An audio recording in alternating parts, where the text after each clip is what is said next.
We are live for Empire State of Baseball, episode number 168 on this Monday, July the 6th, 2026, airing on X and YouTube, presented by Diamond Sports Media, and as always, powered by StreamYard. And ladies and gentlemen, for the very few of you who are probably going to join us tonight, because Joe, you hate to hear it, but there's a big soccer game going on right now between Team USA and Belgium. And obviously wishing the best of luck to our national team, our national men's team, as they are about to kick off the round of 16, which is the first time they've made this since 2002. So a big night for Team USA. Could be a bigger night after a win. Great weekend altogether. I know Joe's not disappointed, celebrating 250 years of the United States of America. Joe, how was your weekend? My weekend was great. It was scorching hot from Thursday through Saturday. Mm-hmm. But that, to be fair, beats what today was, which is rainy and gloomy throughout the Northeast. So listen, it was a great weekend. We smoked a brisket and some ribs. We had a great old time. We celebrated America. Teddy even give us some patriotic assistance. Rich, I like the USA 250 caps. I think I gotta get a Met one. Gotta get the Mets version. But yeah, it was a great weekend. I always love the 4th of July weekend. It's one of the best holiday weekends to me because you can make any barbecue or outdoor food you want. Those are my favorite kinds of food, and I just love celebrating it in style. Yeah, Corey. 100%. Yeah, no, I agree. I absolutely love 4th of July. It's right up there and one of my favorite holidays of the year. Christmas to me is still the GOAT, but 4th of July is an absolute blast. And we actually had good weather for it once. I feel like every Memorial Day, especially the last 5 years, it's always cold and rainy. 4th of July has been a little weird too, I feel like, in the last 5 years. So it felt good to finally have a traditional summer 4th of July. It was basically dry. I mean, yeah, we had a couple of storms come through at night, and then today was a complete wash, but the weekend's over now, so who cares? So you're able to enjoy the day, get out at the beach. So it was nice. I absolutely love 4th of July. One of my favorite baseball holidays too, although granted, not this year for me and my team, and Joe's in the same boat. I mean, it's a shame we're in the situation we're in now. 4th of July. Yeah, it was a great weekend. You're right. Weird weather weekend because although we got most of the day of each of the Friday, Saturday was beautiful, hot, and then later at night it was just turned into a hurricane. It was a very weird weather week. But the only storms worth weathering is the storms that are happening between our New York teams. Look, I think the Mets. It's fait complete at this point. I mean, look, they had a good weekend. They took a couple games from the Braves, which I'm sure fans love that, love sticking it to the Braves. The Yankees dropped their first series to the Minnesota Twins at Yankee Stadium for the first time since 2014. So you know how that's going. So it's just going extremely bad right now for the Yanks. Really do appreciate the crew that did show up again. There is a massive event happening on national television right now. And here's some of the regulars that did show up here. Jacob Petruzzi goes, going to be in and out because unlike Joe, I love watching USA in any sport. Again, Jacob, when the USA is in the World Series of Cricket, you're not tuning in here. So, yeah, I'll remember that the next time the USA plays a random, the USA cornhole team is on ESPN 8 The Ocho next week. I don't think you're going to be watching that. So let's not go down that road of hypocrisy because I can challenge you on that. I took the big screen because Tom's not here, so I got to take off both halves up top right now. So no Tom. That means I'm getting some more love for the Yankees here. Hitman goes, "What's good, ESP family? Good to see Hitman in here." Jacob goes, "I need to cop that Yankees hat." I gotta say, I was talking to Tom, who's been the king of getting the 4th of July hats. Hates this hat. Did not like this version of this hat. I don't. Wow, I like okay. what's missing here. You got I you like got the it. stripes. You got the gold brim. You got the Clean. USA 50. What are we Yeah. talking about? I know he doesn't like the stripe across the bunting, as you would Weird. call it. Yeah. But Weird. that's what that stripe is. That's it's like the Yeah, bunting, it's and right. it's It's the bunting. Yeah, It's I nice like too. it. Honestly, I would have got the Mets one if it's not a almost mirror image of the one I got for, I think it was like the Memorial Day hat from 2 years ago. Same color, American flag logo. The only thing it's missing is the patch and the bunting thing. Other than that, right. it's a complete clone. So I'm I like, well, I'm like the not going to get it. patch. I Yeah. would I like the love patch too. last year's hat with this year's patch. Mhm. That'd Yeah. be the perfect version. Agreed. Oh yeah, I Agreed. love the patch. But a happy 250th birthday to these United States of America. I'm sure we're going to be checking in during the FIFA game throughout. But we have baseball to talk about. So if you're here for baseball, we appreciate you. There's 20 here. So I love it. Don't need Tom. We're good. We got this. And speaking of Tom, we usually talk about Roback. So you know what, Joe? You have an extensive collection of Roback gear, so let's talk about it. What's the latest and greatest? Do, and I should have anticipated that I would have been the one doing this, but silly me, I did not wear my Roback today. But listen, you can go over to roback.com, type in promo code TWASPL15, 15% off your first order with Roback. Roback's got an amazing collection of polos, outerwear, golf wear, summer wear. You don't have to just be a golf fan. It's great merchandise. It's great shirts, pants, shorts, anything that you need for the summer season. Roback sells it. They even have a ladies collection. And they do have, in fact, a child's collection. Me and Teddy have matching polos. In fact, I think I'll wear one next week if Rich reminds me, because I will forget that I said that. Okay. So go over to Roback, type in TWASPL15, save 15% on your first order. If you already ordered, little tips and tricks, use another email address. Use your mom's email address, your dad's email address, your sister's email address, and you'll get that 15% off again. They don't want me to tell you that, but that's the truth. So go over to Roback and check out their stuff. And Roback brings you your Roback rundown as always. We kick things off with the Empire Express. We're going to talk Yanks and Mets. Then we have a brand new game joining our library, if you will, our collection of ESB games. You see Teddy in the back on the couch. I do see an arm out there. I got worried for a second. I thought Teddy was just standing on the couch by himself. That's cool. Blank Check is our newest game today. We'll get more into what Blank Check is all about later on today. And then we have the return of the New York Strike Exchange, which will be here every 3 weeks. We'll run down the latest and greatest with the best and worst of the New York Mets and New York Yankees players and see how our investments are doing. Without Tom, it's a trio today. So make sure to be our fourth host at home. Enter your comments and your love in the chat or your hate. Doesn't matter. We want to hear from you, though. So make sure to use that chat feature. We'll bring up your comments because we don't have Tom. So we got plenty of time to go roll through everything you guys have to say to us. Good, bad, or indifferent. All right, let's get into it.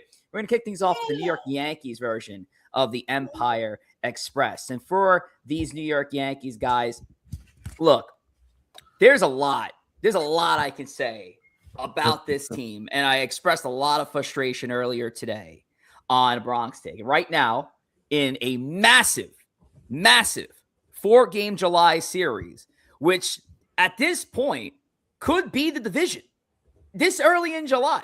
It's at least the season series, because if the Rays go out and take 3 out of 4 games here at the Trop, which they've done. I mean, the Yankees, it's a nightmare factory for the Yankees for the past few years. The season series is done, and the Rays have the tiebreaker. So this is a massive series already here on July 6th through 9th for these New York Yankees. And if anything has shown you for the past few weeks, and again, they have a 3-1 lead. Jose Caballero, big 3-run home run. Cam Schlittler's on the mound. You had a 3-0 lead, which it's a game you can't lose. So at this point, hopefully you hang on to win. But leading into this game, fellas, you know, the one thing we talked about with this team when it came down to them losing Aaron Judge and then running out what they currently have. Look, all you have to do is survive. All you have to do is maybe play 500 baseball. Stay around that territory, and you should be fine.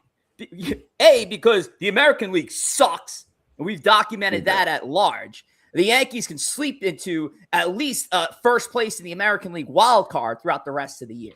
But if you at least play 500 baseball with the assembly that you have against the teams that you saw on the schedule for the past few weeks that I kept documenting how the Yankees have to win this series. I got to get this series. The Yankees played the Reds. The Yankees played the Tigers. The Yankees played the Red Sox. The Yankees played the Tigers again. The Yankees played the Twins. 16 games, Corey Favs. You know how many games the Yankees won in 16 games against some of the worst teams in all of baseball? They won 4. Unbelievable. 4 games. 4-12 against absolute dog crap. So they got nothing to show for it. And at the minimum, if they would have won 500, right now it would have been 2 teams in first place in the American League East tied, and a chance for the Yankees to overtake the Rays this week. It didn't happen for them. Now, look, I can sit here and say, well, this was expected. When you're losing Judge and you're losing Stanton and you don't have one of your best starting pitchers, these losses are going to come.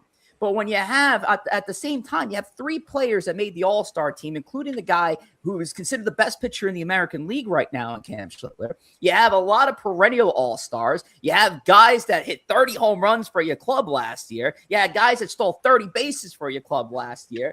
I mean, you still have an assembly of a team that should at least beat up on teams that right now might have flipped their luck. They might have went from absolute sellers in 4 weeks' time to teams that say, you know what, maybe we need a couple pieces now, and we're back in the mix for an AL wildcard number 3. Corey Favs, this Yankees team has gotten me infuriated.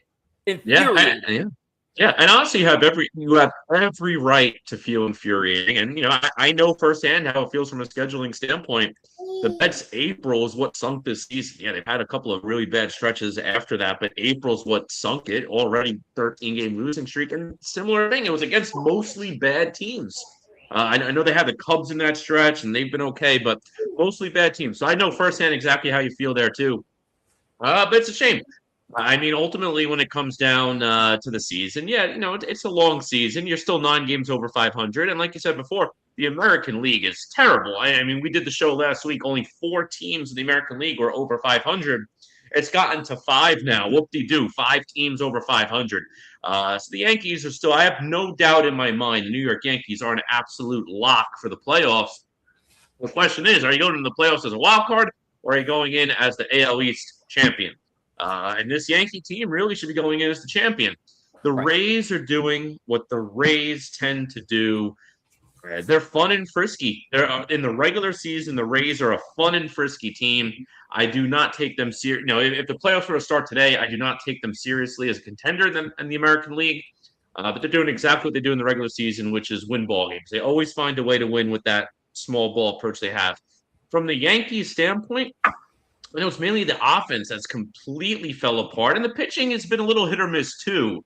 You go back to the early part of the season, it was the pitching that really was catapulting the Yankees, plus absolute white hot, not even red hot, white hot Ben Rice. Now you're seeing Ben Rice cool off. That bottom of the order not really doing anything. He had the 3-run home run with Caballero today. Whoop-de-doo. No one else has done anything over the last 2-3 weeks, whatever it is. And the Yankees pitching has been a little bit of mixed bags lately. Yeah, Schlittler is still doing phenomenal. He did have one hiccup in that stretch where he gave up the 6 runs. I think it was a week or 2 ago he gave up the 6 runs. Yep. Outside of that, he's been great. But the other pitching has been kind of mid.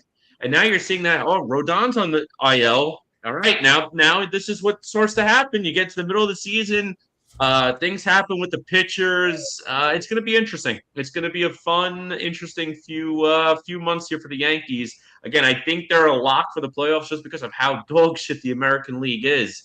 But hopefully they can right that ship for you guys, because they really should be going into the playoffs as the AL East champions. So, before I throw it to Joe, I know there's a comment Corey had right in the middle of that I'm sure he wanted to say, but he held back. And I'm sure the comment had something to do with, man, you would love to have a guy like Tarek Skubal in that rotation, wouldn't you now, with everything going on with this team? And Corey, I still feel like I have some time still. I feel like still not there yet. But if things get hairy, I think we're going to have a serious conversation about it. Joe, go ahead. Yeah, I mean, listen, the one thing I'll disagree with Corey with is the expectation that the Rays are not going anywhere, or the Rays can't be a World Series contender. I mean, Junior Caminero is going to be a top 3 player in the MVP this year. Yandy Diaz is hitting 321. Jonathan Aranda is hitting 287. They have 3 guys in their heart of their order hitting 287 or above, and not to mention Chandler Simpson, who's hitting 277. That offense is legitimate. They have as far as the middle of the order, 2, 3, and 4. They have as good a middle of the order as anybody in the AL or the league. I mean, this is a legitimate team. Caminero's got 26 home runs already. Guy's gonna be on an MVP. And the pitch. They got 3 starters. If McClanahan stays healthy, which is a big if, Nick Martinez, Drew Rasmussen, and McClanahan all have ERAs that are about 3 or less.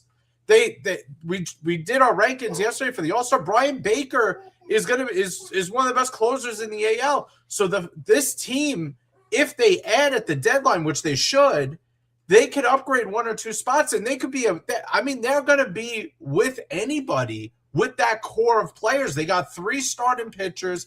They got 3 guys in the heart of their order, and they got a back of the bullpen that can match up against anybody at the moment with them and Griffin Jacks and with Baker and Griffin Jacks. So the Rays, to me, are not going anywhere. The Yankees, on the other hand, I mean, this was they got off to such a hot start. I think we forgot who the Yankees were a little bit. And we got to remember, they brought back a very similar team to last year. This team operationally functions very similar. Now, Cam has been phenomenal. Ben Rice has emerged, but they're without Judge. And at the end of the day, without Judge, this Yankee team is rather pedestrian. The offense is rather pedestrian. I mean, Ben Rice, as good a year as he's having, since Judge went on the IL on June 5th, Ben Rice has hit 188 since he's been out of the lineup. It was a fear of mine. Yeah, and again, he'll probably come out of it. He's still a productive player, but 188 is a big hit. Right. Cody Bellinger is a problem.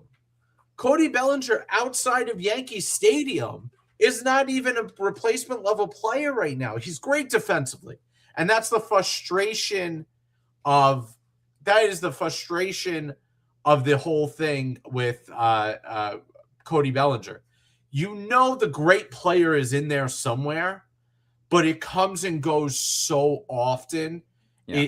And in this situation, the Yankees need the great version of Cody Bellinger, and they can't get it anywhere but the field. So, all right, Griffin Jacks was a reliever to start the year, guys. Give me a break here.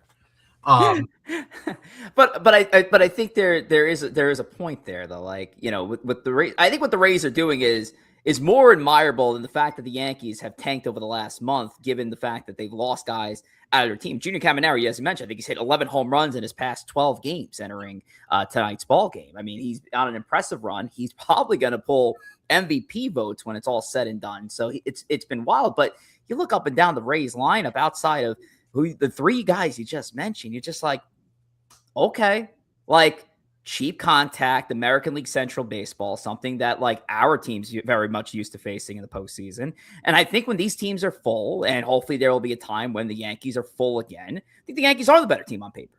They are. Their starting pitcher's better. Their starting pitching's better. The back end of the bullpen. You want to hear this? Want to hear the craziest stat that I could not believe that I found out yesterday in the NBC game? You know the Yankees have the second best bullpen ERA in all of baseball? Did anybody know that? Anybody? I had no idea. I crap on them because of some of the blown games they've had, and Camilo Doval is a disgrace. I think it was without Camilo Doval's not there. Like, I think the Yankees have the best bullpen ERA in all of baseball. Like, there's a reason why we chose him for the thumbnail. I mean, this is like the Mount Rushmore of suck right there, and Camilo Doval is right there in the middle of it. But surprisingly, the Yankees have good things working for them, even with all the bullshit. But right now, as it stands, and I mentioned here the 4 players representing the Yankees in Philly, and Judge should not be there. That's fan vote. But the three that are still healthy. I mean, these are the guys you need to step up in the biggest way. And Joe, you're absolutely right. Ben Rice and Cody Bellinger going the complete opposite way since Judge went down is hurting this team. You need those 2 guys to step up if you have any intention to try to hang in there with the Tampa Bay Rays for the majority of the season. Look, at the end of the day, the other thing that's not represented here is the fact that Aaron Judge has still yet to go for that second round of imaging. So it's starting to become a little bit worrisome now that we are in week 5, because if you guys remember, it was 4 to 6 weeks from the initial injury. Yeah. And we haven't heard even a date yet about the second round of imaging. So now it's starting to look like, well, best expectation, you're looking at early August. Now I think you're looking at late August, early September. You're looking around Labor Day time at this point. And Stanton, since he's re-aggravated his injury, hasn't even started running the bases. Hasn't even started running yet. These two guys, that's the thing with Stanton. You know, we could talk about how great he is when he is there. He is a problem because you can't expect this guy to be a contribution for anything. We don't know if he's going to take the field again. And we know he can't play the field. He can't run.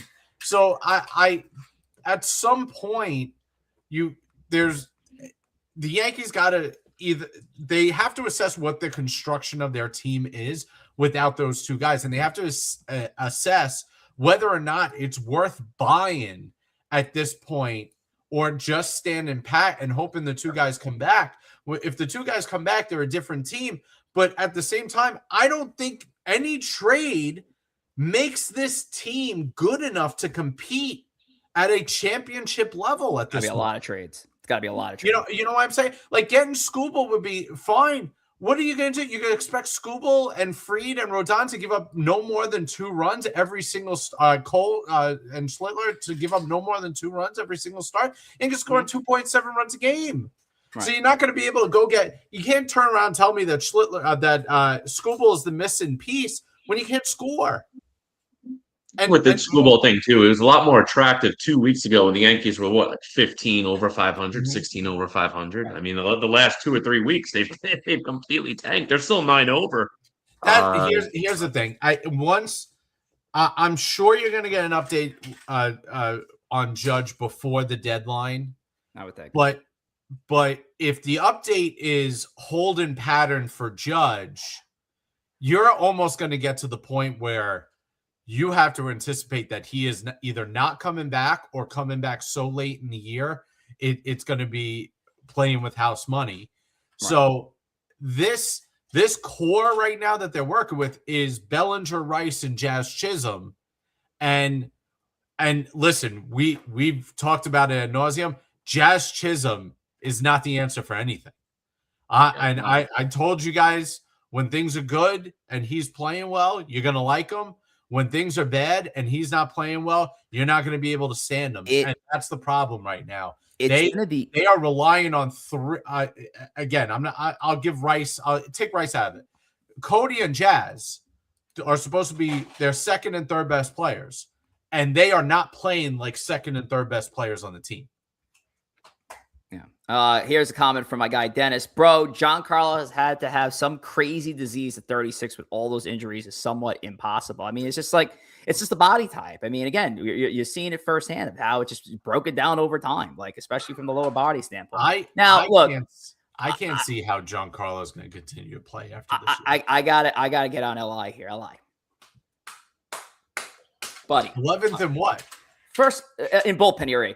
First of all, LI, if I'm ever going to repeat stats here, they're going to be 100% factual. I don't bullshit anything. I don't bullshit anybody. And I made sure to look, too, because, again, I'm going based off what NBC told me with their team. And so I just looked right now. The Yankees have the second best bullpen ERA in all of baseball at 3.10.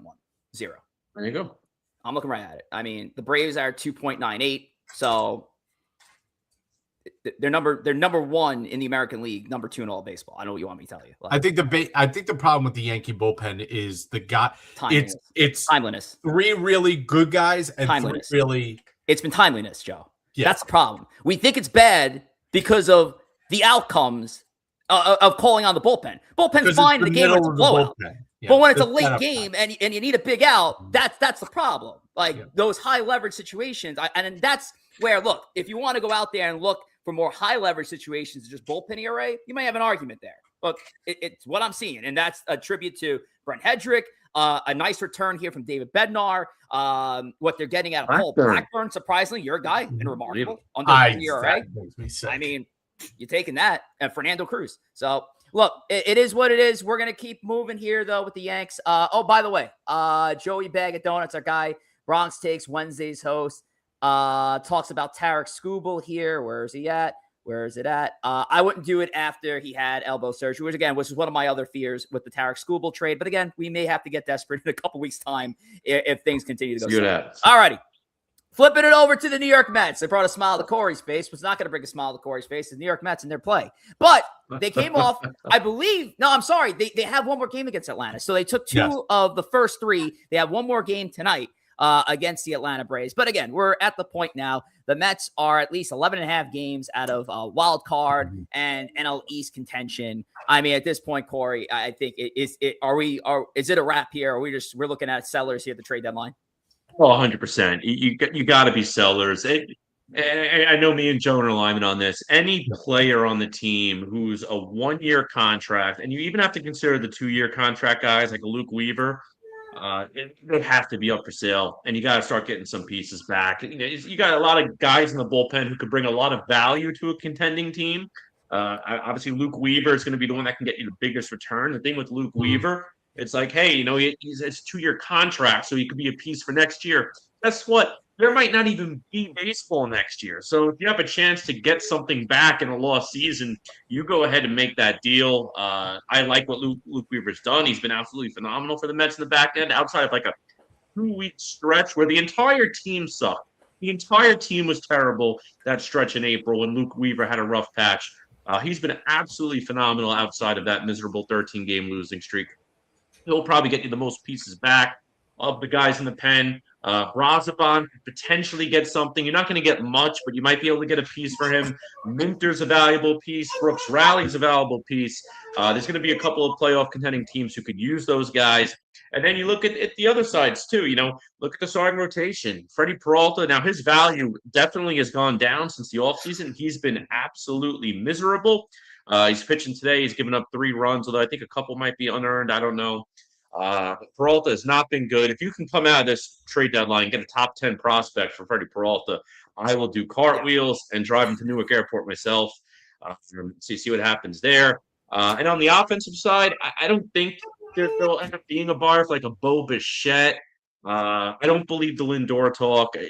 It's a whole different debate if you want to trade him or not. I would love to have that debate. That's an off-season debate. That's not a mid-season debate. That's absolutely not happening. Don't care what anyone says. Francisco Lindor, because I know he's the hot talk on Twitter. Bo Bichette, on the other hand, that could be a name to trade. Well, you got to take the Bo Bichette contract. Also, Rick, you shorted the Mets 10 games in the loss column. I'm sorry, where am I at with them? Yeah, 37 and 53, not 40. Oh, good Lord. Sorry about that. Yeah, 37. As much as I appreciate it. But listen, Corey's right. The Mets, David Stearns, Stearns is going nowhere, right? Like Cohen established that. Nothing that has happened in this year is changing that. But the Mets have to see this now as a lost season and now look for it as an opportunity to reshape the entire organization down to its core. The fact of the matter is the core going forward is Carson Bench, AJ Ewan, and Juan Soto. Anyone outside of that and Nolan McLean has to be on the block. The guys that I think Vientos has to be gone. You're not going to get anything from him. Yeah, Tyrone Taylor, Luis Robert, if he comes back before the deadline. I doubt you're going to be able to trade Jorge Polanco. All those guys, though, had their for sale sign in the window. And the pitching, listen, the hope is that some of these relievers, particularly Luke Weaver, who hasn't given up a run since May 1st, but somehow has not been a bull up until this point. We'll talk for about us. Has to be available. He's got a year left of control. He should be able to net you a top tier prospect. That is a 8th inning guy that has proven that he can pitch in pressure scenarios in New York. He could, if he could do that there, he could do it anywhere. He's got to be for sale. Brazoban, you mentioned, he's got to be for sale. If you could figure out somebody that would take Kodai Senga and you eat a couple bucks, even if you get nothing for him, you got to get him off the team. Joe, I have the funniest suitor for Luke Weaver. You're not wrong. I mean, look, at the end of the day, when it came to Weaver, my biggest frustration with him is I think he got away with a lot of middle fastball.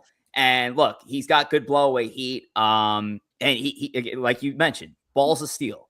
Put him in a lot of good pressure situations in October and in big games during the season, and it'll get you out of it more times than not. But it got to a point last year where it was just like, it's getting ridiculous, bro. You're spamming fastballs right there. Like, we got to get away from that. And hopefully he did. Hopefully that hasn't been his case. And if he hasn't allowed a run since May 1st, I think he's gotten away from that. Yeah, I think he's answered the bill. There's a lot of times where we see guys spiral after they start off poorly in New York, and he has turned around and gotten better and better. But and listen, there was an article the other day about the idea of listening on Francisco Alvarez. I think you have to do it. I think you genuinely have to do it. Because nice. If the catch-in market is that sparse and somebody is willing to overpay for a guy like Francisco Alvarez, it has to be done. So I am at the point where the Mets have to use this as an opportunity to bring in any type of prospect that they evaluate can help their team, whether it's now or in the future. They have to do that. And if they see any chance to get better long term, they have to take it.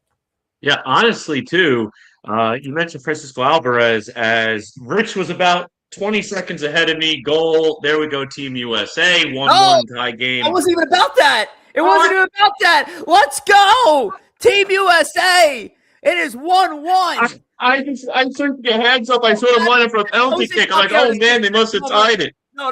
Cabby just hit the second home run in the game. It's 4-1 Yankees. That's what I was going crazy about. I had this game on too. 1-1. Talk about timing. Oh, what a coincidence. Corey. Yeah. Anyway, what I was going to say, you brought up Francisco Alvarez, Joe, and I agree. If you can get especially if you're going to get a premium return for a weak position, I'm all for it. And Rich mentioned Luke Weaver to the Yankees. Rich has also mentioned a couple of times the last few shows about needing a catcher, about needing a right-hand bat. How about a package with Luke Weaver and Francisco Alvarez? I legitimately, and I don't mean this, and I'm not saying this because I was any decent in any men's league softball. I'm legitimately a better option right now as a right-handed hitting catcher for the New York Yankees. Legitimately a better option than than what they currently have. It is so bad what's happening at the catcher position for the Yankees. But look, we're not there. We're on the Mets. Let's talk about a positive. Juan Soto getting elected. He's going to be the sole representation for the New York Mets so far, because we never know with injury replacements at all. But Soto gets in as a starting outfielder, 5th All-Star appearance for Juan Soto. You mentioned Luke Weaver there, but I was going to ask, is there a Mets snub that probably should have made the team? Probably Luke Weaver. He'd probably be the only. I was trying to think of the team. I mean, you just have so many underperformers. You have a lot of guys doing nice things. Like, I love Benj and Ewing. I think they've done a phenomenal job considering the situation. Being rookies, expected to perform right off the rip. I don't think they're all-stars at this juncture. I think Luke Weaver would have been the only snub. It's very, very, very hard for a non-closing reliever to make. You have to be echelons above everyone else in order to get in. Weaver's been close to echelons, but he hasn't been echelons better than everyone else. But Soto well-deserved. Actually, Soto missing time. What did he miss, like 3-4 weeks? He basically missed that whole stretch where they friggin' won like 2 games in 20. And that's what killed their season. But he's been absolutely phenomenal, well-deserved. Yeah, I would say Weaver's definitely the biggest one. And who knows with the pitching, you might get to a point where he makes the team, somebody drops out that pitched on Sunday, and he gets in. And after that, there's really no, you can't go to the wall arguing that anybody else deserves it from the Mets. You can make an outside argument that Nolan McLean could inch his way into an all-star bid. He's been good for the most part. He had a couple bad starts in a row way back in May, but since then he's been pretty solid. And other than that, Clay Holmes obviously before he got hurt was playing at an all-star level, but he's injured. So I would say Weaver's the biggest one. Yeah, and USA immediately giving up a goal. immediately called for the lead. 2-1 Belgium. Second goal for however the fuck you pronounce that guy's last name. So that's that. We'll still catch a bit of what's going on in the World Cup game. Yankees are up 4-1 currently, and the Braves are up 3-1 on the Mets. Bottom of the fourth inning in the Mets game, and we are entering. I think we're going to be entering the bottom of the eighth inning in the Yankees-Rays game. All righty. From that point, we are going to move forward and talk about Instagram and TikTok. And with Instagram and TikTok, I'm going to throw it to my man Corey Favs. Yeah, go ahead and follow us on both platforms, Instagram and TikTok, Empire State of Baseball. You'll find meme reels, you'll find archive segments, graphics, other baseball content. Again, Empire State of Baseball on Instagram and TikTok. We're 7,900 and 200 plus, respectively, on both platforms. Go ahead and give us that follow at Empire State of Baseball. Thank you, sir. All right, we are gonna debut a brand new game here at ESB. It's going to be called Blank Check. Now, forgive us if we're a little all over the place with the rules. It's a brand new game, so as always, give us some time with this. It's not going to be the last version of this game. This is the first time we're doing this thing. But if you've checked out our defining moments, our fill in the blank format, this is also a fill in the blank format game. It also has a little bit of trick of the trade because it's going to be about a transaction. Instead of talking about former trades that have happened in the past, we're going to talk about real signings that have happened in the past. Now, of course, we're going to talk probably mostly anything affiliated with the Mets and Yankees, but I open it up to the room. We could talk about any other signing that has happened in the years past. But what we're going to do is we're going to pull up a check, and there's going to be some missing information from this check. And it's up to my fellow host to try to guess who the player is that signed this contract, how many years that contract was for, and the overall salary of that contract. Then we're going to play a little neighborhood play. So if the guys are relatively close on the contract figures, we're going to give them the point anyway. But a different aspect of this compared to what we've done in the past, we do the 3-at-bat system. But Joe and Corey, when you take your guesses on this, I want to hear your full guess. And if you're wrong on any of these aspects, it's still only 1K. It's not going to be 3Ks. You're not going to go down just like that. But if you guess the contract right then and there off the rip, that's 3 points right there. Game's done. So we'll see how this game goes. It's a new concept. We're going to give it a shot. If it doesn't work, we'll alter it. But this is the game called Blank Check. So we're going to pull up the first check here. This signing was from the New York Yankees. Happened on December 15th, 2014. We're looking for the player that signed this contract, for the overall salary, and how many years this contract was done for. And since Corey has the other game, Corey's going to go first, then Joe. We're going to go back and forth that way. So Corey, you want to take a hack at it. Again, you can go for the full boat here and guess the player, contract, years, and you can see maybe you get 3 points off the rip, or it's just okay. Player, contract, you can do it all. I'm trying to think. 2014. This is around the time. I know they had that sell-off, but that was the sell-off was a couple years later because that was before when the kids came up.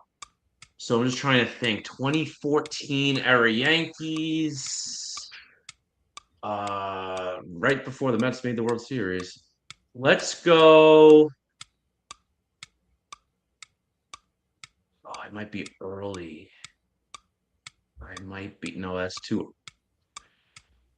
That's a year too early. All right, let's go. All right, I don't think this is it, but I just want to get some figures and players out there. Let's go Carlos Beltran, 2 years, $40 million. Not one part of that is correct. Nice. I love it. There we go. Beltran. And so just remember that. So even if you guess a year correct or a contract, I'm going to give you a point. So, but none of that was correct. Taking notes so I can keep track. Okay. Let's go Jacoby Ellsbury. I think it was for 7. And was it 150? It's not the Jacoby Ellsbury contract. So it's not Ellsbury. It's not 7. It's not 150. Yes. So I'll give a hint here because again, there's a lot of details in this mix, but I'm going to give a hint towards the player. This is a player That is not a homegrown Yankee. Okay. Not a homegrown Yankee. Not a homegrown Yankee.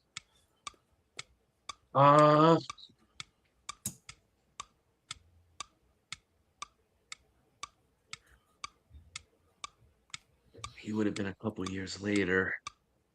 Are we still going Corey to me or for? It's still Corey than you. Jacob compared this to Empire Elephant in a way, I guess, somewhat. But these are real contracts, not predictions. I think he was there a year or two earlier, so I think I jumped the gun. But I'm going to say it anyway. Let's go Brian McCann.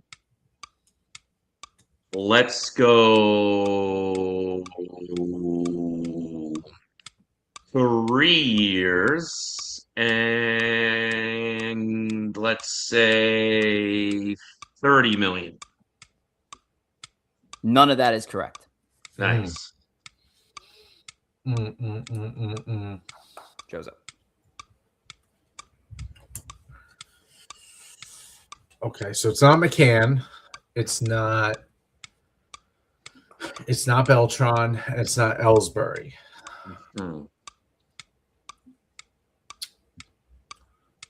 It's not a homegrown Yankees to him. It's not a homegrown Yankee. Was it Tanaka? Oh, good guess. I had no concept of what that contract was at that time. Let's go Tanaka. 6 years, 130 million. None of that is correct. Oof. Wow. Okay. Really? You went 6-130? 6-130. Final ABs. This player was primarily known for his time in the National League. Tanaka was a good guess too. That was like right in the era. I see. That's the thing. It's tough to know. Like, did Rich go with a 1-year fluff deal? It's possible with the major. Look, at the end of the day, you don't have to see. You don't have to try to guess the exact contract of the. Of course, if you get it, I mean, you're gonna knock it all out. But if you even got one aspect of it, like maybe it'll help. At least it's gonna be a point, but at least it'll help. Yeah. A National League player.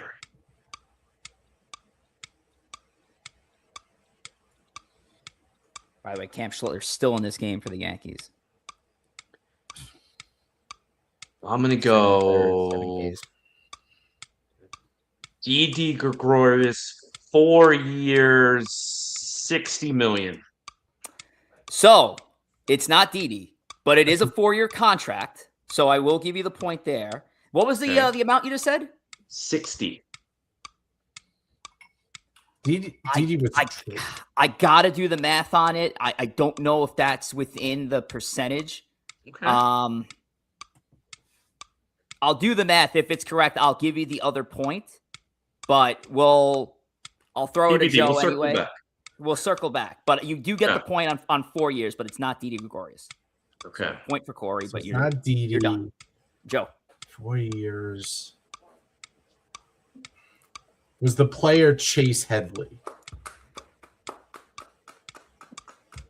And It is Chase Headley. Okay, and then the contract. He's at 60. Am I undercutting or overcutting you, Corey? That's a good question. Was it based on who's closer? I guess at this point, right? I guess who's closer to the percent, yeah. Or well, actually, technically, you said technically 6. I got it first. So if I'm within 5, it's Look, me. I will. We could split points. We'll figure it out. Okay. Yeah. There will be some kind of credit. But Joe, let's see if you can get but I tell you what, if he gets it exact though, give it an honest guess. Let's say he said 60. I'm going to assume if you're calculating within 5%, let's go 55.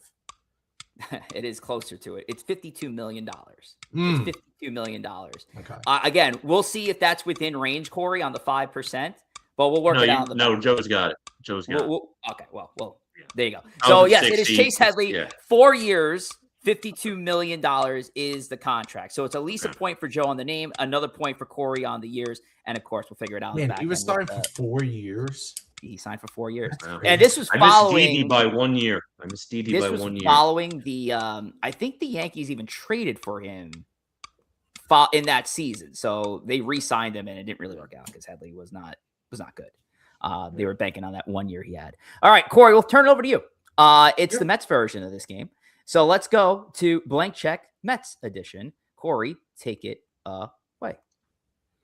Sounds good. Yeah. So for our check, 2 years earlier, so relatively similar era, just 2 years earlier, December 4th, 2020, and it's to the Mets. All right, Joe. Joe, go ahead. You can take the first guess. Mets 2012. God, it was in the Wilpon era. Is this R.A. Dickey for like 2 years, $2 million? You're in the right ballpark with Dickey's time, but it's not Dickey. It's not 2 years. And what'd you say for the price? It wasn't 2 million either. Yeah, like 2 million. I'm just taking notes to make sure. Yeah, At this point, I'm it doesn't the matter. same. Okay. So a K for Joe, regardless. Yeah. See, Corey's a chooch. That's what I found out about these things sometimes. Corey's a chooch. I don't know if this. I have a feeling this is not going to be a. I don't think this is going to be like a long deal. I feel like it's one of those kind of contracts. Maybe it's like a quick 1 year deal. And for the sake of the game, 2013 season. Who's on this damn team? God.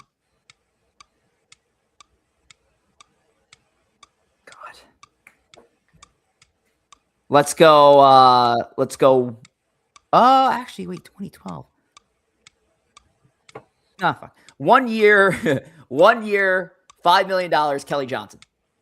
Negative. No. A couple years earlier for Kelly. On all of it. On all of it. All right.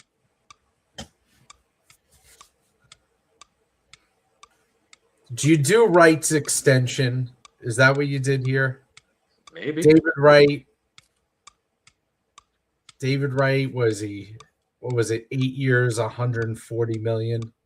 And Joe got it exactly to a T. The whole thing. Really? Yep. Oh my God. I knew this game was a mistake. What was it? Oh my God. It was 138 million. You're within 5%. It was 138. Yep. Oh, There you go. Joe got 5 of the 6 Nailed points. it. Wow. Yep. Wow. All right. Yep.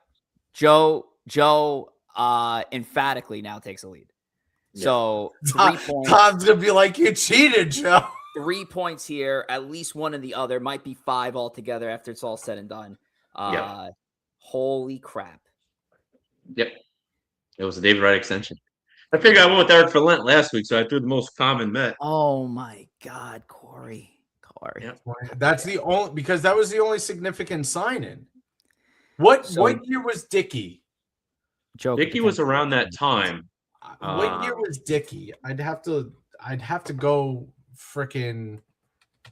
He might have been signed around the same time. Yeah. Because the Dickey signing wasn't a prominent sign-in. It became a prominent sign-in. Yeah. Oh no, Dickey was 2 years earlier, 2010. Oh, was he really that early? I guess 2010. so. Right, 12 was his Cy Young year. Yeah. And they traded him to Toronto for Syndergaard and Darno. So. Jacob, if you didn't cheat the Chase Headley thing, good for you. Because he had a guess in there before everybody else at the same cost. Chase Headley, 4 years, $52 million. If you didn't cheat, good for you.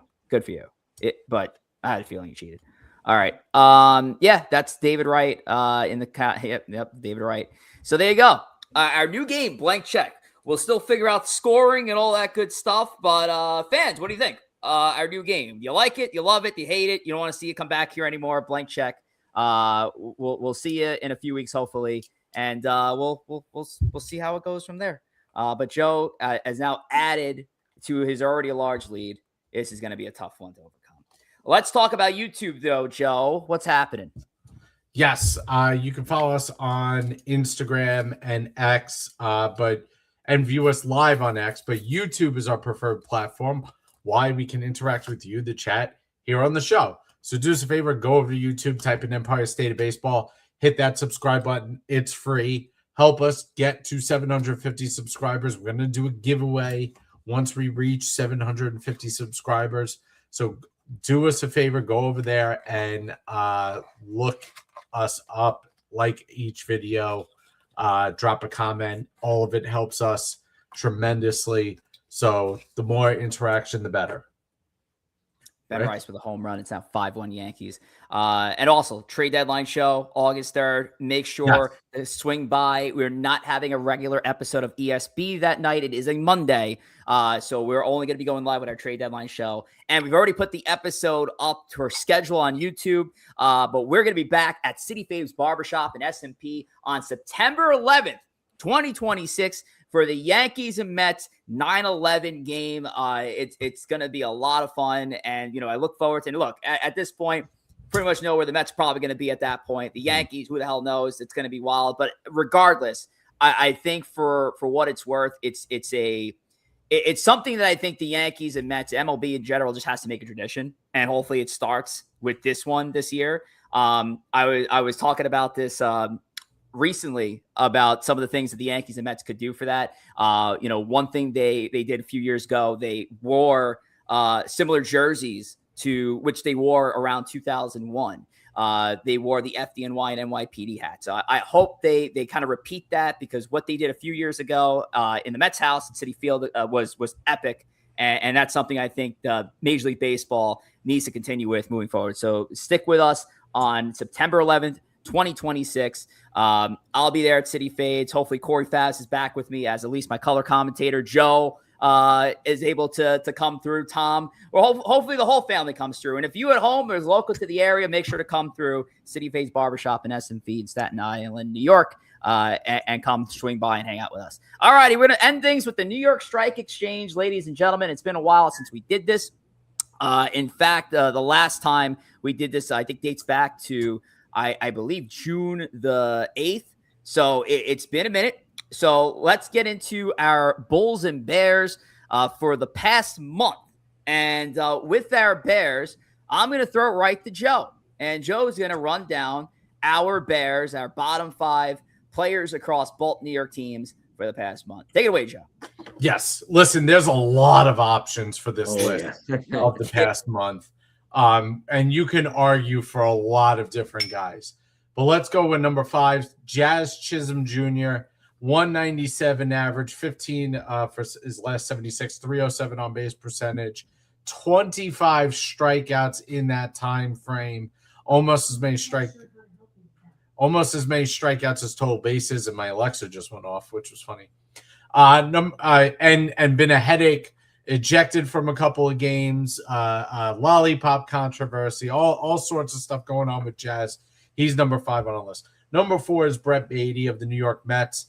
11 for his last 66, 167 average, 20 strikeouts, more strikeouts than total bases, 291 on base percentage, has hit with no power, no authority, and just been just a black hole in the lineup in the past month and a half, and really is going to start losing playing time if he doesn't turn things around. Number 3, and this is where you could argue that any of these guys deserve to be number 1. Number 3 is Austin Wells, 097 average, 3 for his last 31. Not even walking, 097 on base percentage. Just a ground ball machine in Austin Wells. He was our number 1 Bear last time. He's number 3 on this list, and becoming a staple here. Number 2, and he's really been probably the top Bear of the year so far, is Kodai Senga. 0-3, 15 innings pitched, lost his starter roles, giving up 14 earned runs his last 15 innings, which, to be honest, is an improvement of what he did last month. And the only reason he was on the Bear list last month is because he was coming off an injury. He's been awful. Every time he enters a game, you could chalk it up as a loss for the Mets. And number 1, and really the reason he is number 1, is because the Mets relied so much on him is Freddie Peralta. And again, he's been awful. 22 earned runs in his last 23 innings pitched. Yes, defense isn't helping out. You look at that FIP 5.08. It's not good. It's better than the ERA. He's been hurt by his defense. He's hurt by his defense again today. I believe he gave up an unearned run. But at the same time, Freddie Peralta was supposed to be the ace of this staff that we traded 2 top 100 prospects for in Brandon Sprout and Jet Williams. And he has not been that. And he is one of the biggest reasons that the Mets are failing. Yeah. Not wrong. Not wrong. There's a lot of options for Bears with how bad our teams have been the last few weeks. Right. But I think this list is very good. It's funny, too, because I know we talked about Peralta earlier. We were talking about trade deadline sellers. If there's any pitcher Mets fans should be rooting for right now, it is Freddie Peralta. You want Freddie Peralta to rebuild the stock, to try to pull better players for him right now. Because what Freddie Peralta has showcased, 8.49 ERA in a month? Yeah. Didn't this guy want like a 5 to 7 year contract from a team? I wouldn't pay him $1. Not with this production. This has been terrible. So if there's any pitcher or any player, rather, Mets fans should be rooting for harder than anybody, harder than Soto and Bo Bichette. It's this guy because you want to actually get some capital for this guy. Freddie Peralta, what are you doing? What happened here? Austin Wells, I know what happened here. You're back where you belong. You're Austin Wells, constant, frequent flyer mile guy on the Bears list. It's been that bad. I've stated many a times how badly the Yankees need a catcher, not only because of this sack of shit, but the fact that this team has no catching depth anymore. They traded all their catching depth they had all these past couple years. Gone. Now, look, if you want to look around baseball and look at the catching depth they've since moved on from, have anybody really come back to haunt this team and say, oh, wow, they really shouldn't have given up that guy? Not really. They're all kind of bad. So it kind of tells you where the catching depth's been for the Yankees all these years. Their best catcher in the system for the last few years is actually playing first base for the Yankees now, Ben Rice. It's incredible. Jazz, I don't even care. I have nothing for you. But let's talk for the Bulls. Corey Favs, I know you like to spin things positively, so I'm going to give you the Bulls to run down. So what do you got for us? Yeah, listen, there were a few players who somehow found a way to stand out throughout the shit pile of New York baseball. At the bottom, you're going to see 2 stud pitchers. Actually, 3 stud pitchers at the bottom there. Nolan McLean on the 5th spot, 3-1, 3.10 ERA, 36 Ks. Again, nice month for Nolan McLean and very positive to see considering how mixed he was to start the year. It seemed like he was one good, one bad, one good, one bad. Finally put together a nice month here with that 3-1 record. David Bednar, nice, crisp, clean, 0 ERA out of the bullpen, 4 saves in that time, 13 Ks. Again, he's right there with Luke Weaver. Both of them definitely got some votes, but Bednar gets the 4th spot. Absolute stud, Cam Schlittler, making his way up the list a little bit here. Again, finished with a 2.86 ERA, only a 1-2 record. But again, it's not so much on outside of the one game that he did bad. It wasn't on him. It's just the poor offense. And looks like he's going to be an early candidate for a Bull next time around because he had a phenomenal outing tonight. Up to the number 3 spot, making a jump from a Bear all the way up to a Bull is now Bo Bichette. 320 average in the last month. Finally starting to look like the hitter that we signed this offseason. Again, too little, too late, but nice to see Bo Bichette turning around. And then at the top, it absolutely pains me to say is Juan Soto. Absolutely phenomenal. 1.126 OPS, 5 home runs, 3 RBIs. And I say it pains me because I sold too early. Mm-hmm. Granted, I still made a few bucks. in Nolan McLean. I wanted to avoid all my eggs in one basket like Tom. I just jumped the gun a little too early. Could have made a fortune instead of making an extra meal with Nolan McLean. So Juan Soto, number 1, 2 times in a row. I tell you what, man, and for all the reasons, and you know what? I blame Tom Waspel for it too, Corey. Because the reasons why, if we're going to go throw you back a month ago, why he sold Juan Soto is because he didn't want to pull the Tom. He didn't want to have all his eggs in that one basket. He wanted to diversify his assets. And so he felt like it was the right time to sell Juan Soto. Again, I think at the time, Soto was, he was the number 1 Bull. Like, how do you sell your number 1 Bull? He's the number 1 Bull. There should be an unwritten rule. You never sell your number 1 Bull. And he went out there and repeated. And Soto, and we're going to see shortly where Soto's value is at now. Cam Schlittler up to number 3. Yeah, it's incredible that you can have a start where you have 7 earned runs and still make the bull list, on the next week anyway. But that's how bad, he was last start, but compared to how good he was in the 2 to 3 previous starts it's incredible. The Bednar thing, I know Joe has been back and forth in the debate because I would say there's probably 4 relief pitchers across New York on both teams that could have argued for 4 or 5 on this list. Bednar is here. Definitely Devin Williams. Devin Williams looked good of late. Luke Weaver, who we've been singing the praises of all episode long. And I'm going to say Brett Hedrick as well. 0.69 ERA, 13 Ks in more innings pitched than all 3 of those guys, which was my vote. But Joe, I know you were kind of pissy about Weaver not making this month. Well, Weaver has given up exactly 1 hit in his last 10 outings. And so a reliever that has struck out, I mean, he's got the same basic line as Bednar. Bednar has given up 4 hits and I think 3 walks. Weaver has given up 1 hit and 1 walk. If that doesn't get you on the Bulls list for an entire month, I don't know what else you could do. I actually had both relievers, both Bednar and Weaver, ahead of both Schlittler and McLean, because I thought Schlittler and McLean, as good, they've been fine, but I think they don't deserve to be that high on this list in this particular situation because neither of them have been particularly lights out in the last few starts. They've all been good, but it's kind of been a mixed bag. Schlittler gave up a couple runs a few games ago, and even the game before that, he gave up 4 runs, even though they weren't earned due to an error. So it's not like both of them have been completely lights out in the last few games, and that's why I felt I wanted to give the relievers some love in Bednar and Weaver. Hell of a mention too. Go ahead.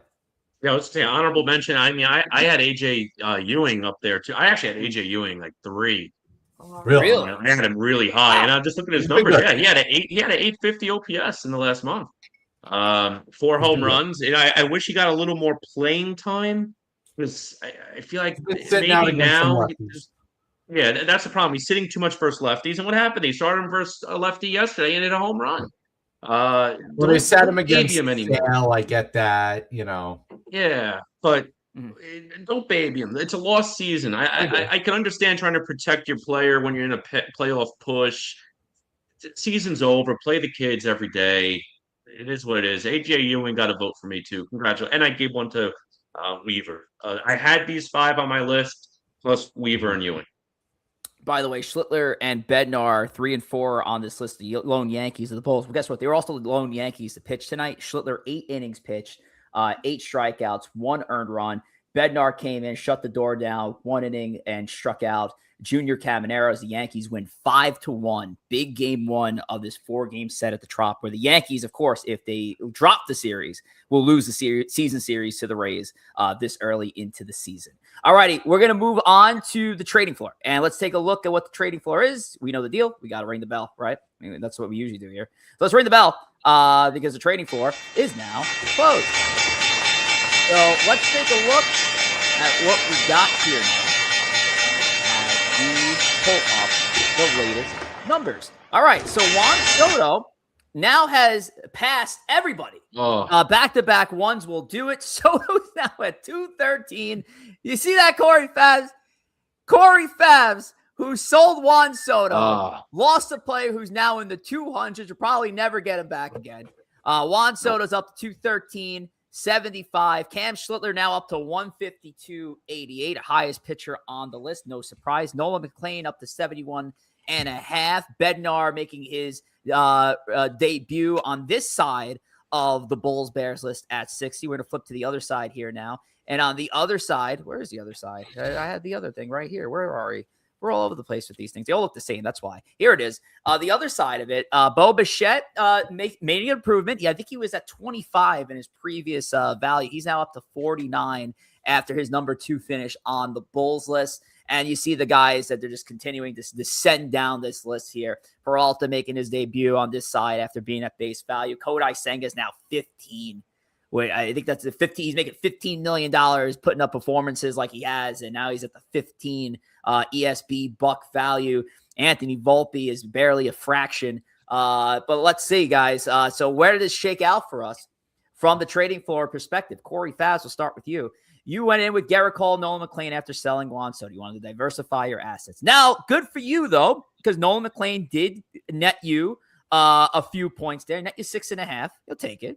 All right, we'll take that. I guess. It's not bad. I guess. Jump. Garrett Cole, nothing. Yeah, of course, he was unranked. So, Corey, what are we doing here? Ahead of, because again, we got 3 weeks until the next Bull Bears rankings. We're going to do this again on the 27th. So, what are we thinking here towards your investments, buddy? Yeah, I really wanted to find a way to Schlittler. I fell just short. I was like $1.38 or whatever it is, like just short. I'm gonna hold McLean. He's looked a lot better lately. Hopefully, he's turned a corner. So I'm keeping McLean at the 71. I'm gonna sell Cole at $50. That gives me $80 to play with. Okay. And on that lower end, there's a guy who's kind of bull and a bear both, but a bull more times than not. That's Francisco Lindor. He's finally back from injury. He's looked better over the last week. So hopefully he's going to, give me some good, consistent at-bats over the next 2 to 3 weeks. So I'm going to go with Francisco Lindor and then pocket the change. Okay. So there you have it. Good stuff. Corey Favs. Joe, let's flip over to your side, see what you have here. And what do you have here? Well, you had 3 guys. You had Carson, Benj, Garrett Cole, and you threw Anthony Volpe a sympathy vote. Benj, who was our number 3 bull the last time we did it, unranked, as well as the rest of the crew here. So, no gain, no loss for you. So what are you thinking? Yeah, so I'm going to sell all of them. I'm going to kind of hit a soft reset here. Okay. I'm going to buy Lindor at just under MSRP for 49 ESB bucks. Mm-hmm. I'm going to go with AJ Ewing, the rookie, for 50, who has yet to make the list, but has just recently been moved to the leadoff spot and has responded well so far there. I think AJ Ewing is a good option as well. Lindor is bound to get going at some point. Buying him when he's under the base value, I think, is just a good deal. And then I think that gives me about $11.50 or so left that I'll just keep in my pocket for now. Okay, there you have it. AJ Ewing, Francisco Lindor. A couple of investments on Francisco Lindor. Let's flip over to my page here now. Went to the Yankees. Went to Cody Bellinger and Ben Rice. Got lucky, guys. I mean, there's an argument to be had. The guys right there, Bellinger and Ben Rice, had ended up on the Bears list. And I'm going to say this right now. Corey Favs, my witness here. I did have Cody Bellinger as my number 3 Bear after this month. So I was ready to tank my own investments here. But here, to speak the truth, Bellinger's played bad over the last month. So I was actually kind of surprised that he wasn't there at the final list. But Bellinger and Rice, look, I can't expect that this trend is going to continue with these 3. Now, it might be a little easier that Ben Rice hit a home run in today's game, but I did agree to sticking with my assets because that's exactly what I'm going to do. I'm going to hold on this market. I'm going to keep Bellinger and Rice for another 3 weeks. We'll see how it goes. Look, if the Yankees are going to win baseball games, it's going to have to be rid off the coattails of Bellinger and Ben Rice. So what a better time than now. And let's see if we can make some more money off of Ben Rice at the least and get Cody Bellinger back to where he's at. So I'm going to stick with Bellinger and Rice here. I'm going to hold on everybody. And now Tom's not here, but we do know what Tom's going to do.